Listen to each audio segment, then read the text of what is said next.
I think the movement from one art form to another, I guess I see each one as a follow-on from the next. Me singing a song inspires me to write a book and try and find a way to speak something into someone. I'm unafraid to try things that might open me up to learning more. And I'm curious about the world. I'm curious about the things I don't know. And so I'm always ready to learn something new.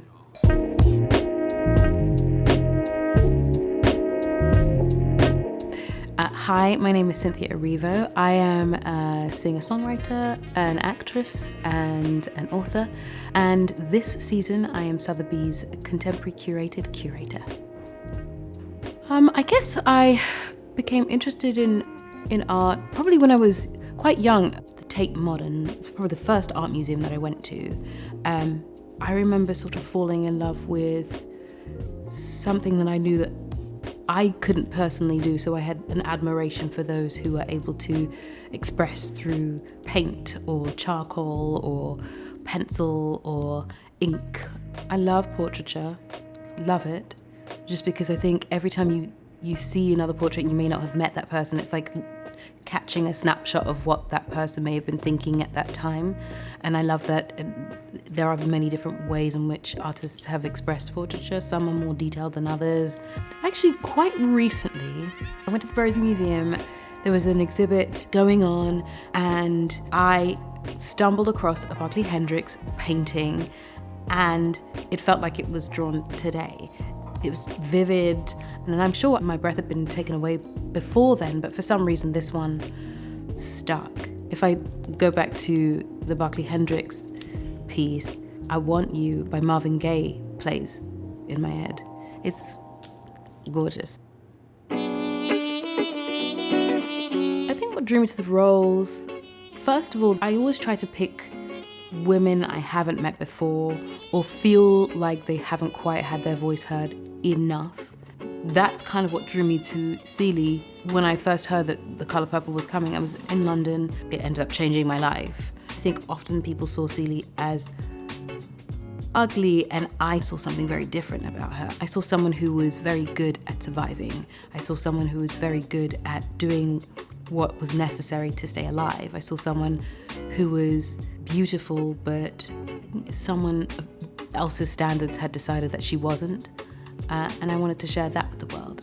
And Aretha is a hero of mine, whose music I love, and who is so singular in the way she shares the stories that she's been through and shares the experiences that she's had, and also then is able to connect with people she's never met before that I wanted to share in that storytelling. I think over the last year I've probably leaned into art more because I feel like people are using it now to express how they are feeling about what's going on, to express things that they can't necessarily say because they don't have the words. And we're starting to see particularly more Black artists come to the forefront. And that's thrilling because we get to discover these new voices who are usually marginalized. First work of art I ever purchased. I got a piece by an artist called Famu, and it's a sketch of himself, but on the t-shirts, the same sketch. He makes a series of these sketches of himself. The piece I purchased had Oluwatoyin Sanu, who was brutally killed this past summer. She was so fiery and passionate about caring for others that her life deserves to be celebrated, and I wanted to celebrate that too. I got my first Lorna Simpson collage, so I'm very pleased about that. They're hard to come by. There's a piece by an artist called Tawny Chapman. It's one of the most stunning pieces I've ever bought, and when it got here, I was blown away. You know what, I was so excited to see specifically the Kehinde Wiley because it just is so vast. And I think that there's something really special about being able to capture a moment with someone. And I guess I'm always curious about, was there music playing at that point? Were they thinking about something at that point? Did they have a good day that day? Is that person real or a figure of the artist's imagination? I guess there's a really wonderful insight into the human psyche and all these questions rush to my mind when I see them.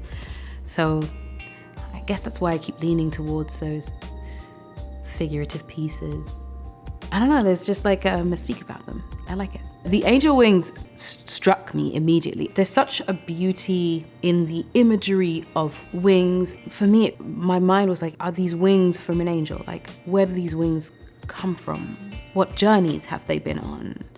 It is that. It's about finding moments for each of these subjects and then freezing them in time and capturing them for someone else to see. And I always want to know what that moment was and how the artist decided that was the moment they wanted to capture. I'm really looking forward to seeing new works of art that are speaking to the time that everyone has been through.